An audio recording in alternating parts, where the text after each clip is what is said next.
সর্বশেষ যে ব্যক্তি জাহান্নাম থেকে মুক্তি লাভ করবে তাকে আল্লাহ পাক বলবেন, ফেরেশতাদেরকে বলবেন, ও আমার ফেরেশতারা, আমার এই বান্দাকে জান্নাত এবং জাহান্নামের মাঝখানে রেখে দাও। জান্নাত এবং জাহান্নামের মাঝখানে লোকটি যখন থাকার জায়গা পাবে, সে জান্নাতের দিকে তাকায়া দেখবে আর কাঁদতে থাকবে। আল্লাহ পাক জিজ্ঞেস করবেন, বান্দারে, যুগের পর যুগ ধরে জাহান্নামে কেঁদেছ, আমি রব্বুল আলামিন জাহান্নাম মাফ করে দিয়া জান্নাত জাহান্নামের মাঝখানে রেখে দিয়েছি, আযাব থেকে তো বেঁচে গেছো, এখন কান্দো কেন? লোকটি বলবে, রব্বুল আলামিন কান্দি এই কারণে, জাহান্নাম থেকে মাফ করেছো, তোমার শুকরিয়া আদায় করি। জান্নাত তো আমার কপালে নাই, কিসমতে নাই, কিন্তু জান্নাত আমি এখান থেকে দেখতে পাচ্ছি, জান্নাতের সুঘ্রাণ আমার নাকে আসতেছে, কপালে নাই যাওয়ার। আমি কাঁদি এই জন্য, তুমি যদি মেহেরবানি করে আমাকে জান্নাতের দরজার কাছে একটু দাঁড় করায় দিতা, প্রাণ ভরে তোমার জান্নাতের দৃশ্যটা একটু দেখতাম। আল্লাহ পাক তার আরজি পূরণ করবেন, বলবেন, যাও, ফেরেশতাদের বলবেন, এর জান্নাতের দরজার কাছে দাঁড় করায় দাও। জান্নাতের দরজার কাছে দাঁড়িয়ে লোকটি আবার কান্না শুরু করবে। আল্লাহ পাক প্রশ্ন করবেন, এবার কান্দো কেন? লোকটি বলবে, রব্বুল আলামিন কান্দি এই কারণে, জান্নাতের এই দরজায় দাঁড়ায়া জান্নাতের অফুরন্ত নেয়ামত কিছুই ভালো করে দেখা যায় না, শুধু অল্প জায়গা দেখি। যদি তুমি আমারে দয়া করে জান্নাতের মাঝখানে দাঁড় করায় দিতা, চতুর্দিকে তাকায়া তাকায়া দেখা কলিজারে ঠান্ডা বানাইতাম।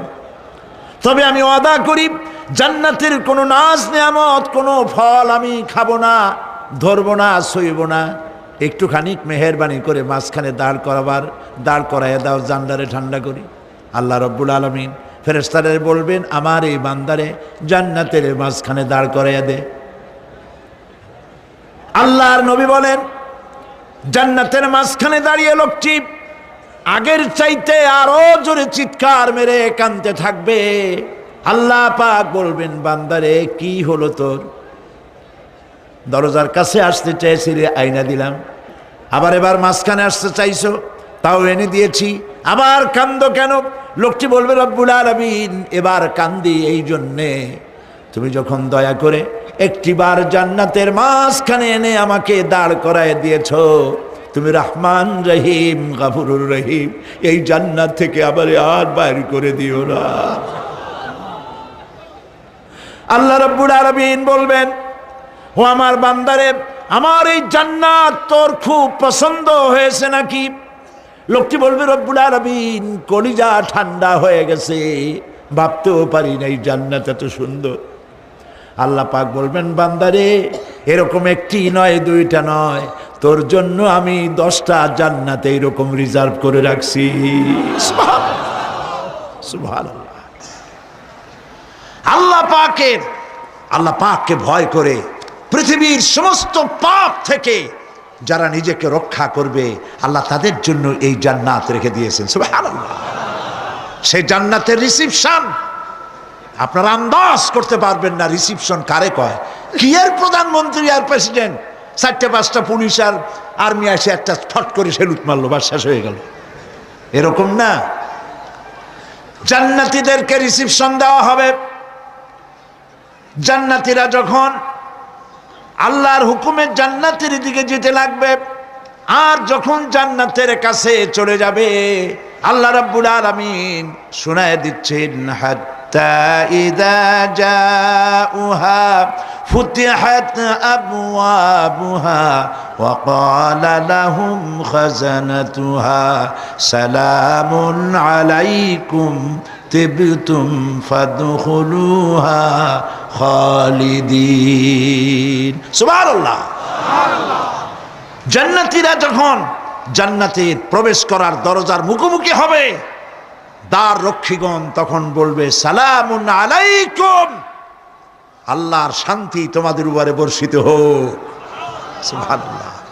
দুনিয়ার টাটকা টাটকা সুখগুলি 2 পা দিয়ে ঠেলে দিয়েছো, টাটকা সুখগুলি গ্রহণ করো নাই, হারাম খাও নাই, আল্লাহর দ্বীন কায়েমের জন্য রক্ত দিয়েছো, জীবন দিয়েছো, কষ্ট করেছো, আল্লাহকে ভয় করেছো, আমাদের সালাম গ্রহণ করো, জান্নাতের মধ্যে ঢুকে যাও চিরকালের জন্য। সুবহানাল্লাহ। আর বাইর হওয়া লাগবে না, চিরকাল এই জান্নাতের মধ্যে তোমরা বসবাস করতে পারবে, আল্লাহ রাব্বুল আলামিনের ফেরেশতারা বলে দিবেন। জান্নাতের মধ্যে আল্লাহ পাক হুরদের সঙ্গে জান্নাতীদের বিয়ের ব্যবস্থা করে দিবেন। কোরআনে কারিমে আল্লাহ পাক বলেন, মুত্তাকিইনা আলা সুরুজিম মাসফুফাতিন ওয়া যাওয়াজনাহুম বিহুরিন ঈন। সামনাসামনি ভাবে সাজানো সারি সারি আসন সমূহের উপর তারা ঠেস লাগায় বসে থাকবে, আর আল্লাহ রাব্বুল আলামিন হুরদের সাথে জান্নাতীদের বিয়ের ব্যবস্থা করে দিবেন। যেসব হুরের সঙ্গে বিয়ে হবে তাদের আল্লাহ পাক বিবরণ দিচ্ছেন কি রকম হবে তারা। লাম ইয়াতমিসহুন্না ইনসুন ওয়ালা জান। এর পূর্বে জিন এবং ইনসান এদেরকে কেউ স্পর্শ করে নাই। কি রকম তারা? কাআন্নাহুন্নাল ইয়াকুতু ওয়াল মারজান। যেমন ঝিনুকের ভিতরে মণিমুক্তা থাকে, এইভাবে আল্লাহ পাক তাদেরকে পবিত্র করে রেখে দিয়েছেন। আমার প্রিয় ভাইয়েরা, আল্লাহ রাব্বুল আলামিন কোরআনে কারীমের ভিতরে বলেছেন, ফাবিআইয়ি আলা'i রাব্বিকুমা তুকাযযিবান। জান্নাত দান করে আল্লাহ পাক এবার জান্নাতীদেরকে সম্বোধন করে বলবেন, ইয়া ইবাদি লা খাউফুন আলাইকুমুল ইয়াওমা ওয়ালা আনতুম তাহজানুন। হে আমার বান্দারা, লা খাউফুন আলাইকুমুল ইয়াওম, আজ আর কোনো ভয় নাই। সুবহানাল্লাহ, সুবহানাল্লাহ। আজ আর কোনো ভয় নাই, কোনো চিন্তাও নাই, আরামে এই জান্নাতের মধ্যে বসবাস করো। এরপরে আল্লাহ পাক জিজ্ঞেস করবেন, ও আমার জান্নাতীরা, আমি যেসব ওয়াদা করছিলাম আমার ওয়াদা মোতাবেক সমস্ত নিয়ামত পেয়েছো? তারা বলবে, হ্যাঁ পেয়েছি, সব নিয়ামত আপনার ওয়াদা মোতাবেক সব পেয়েছি।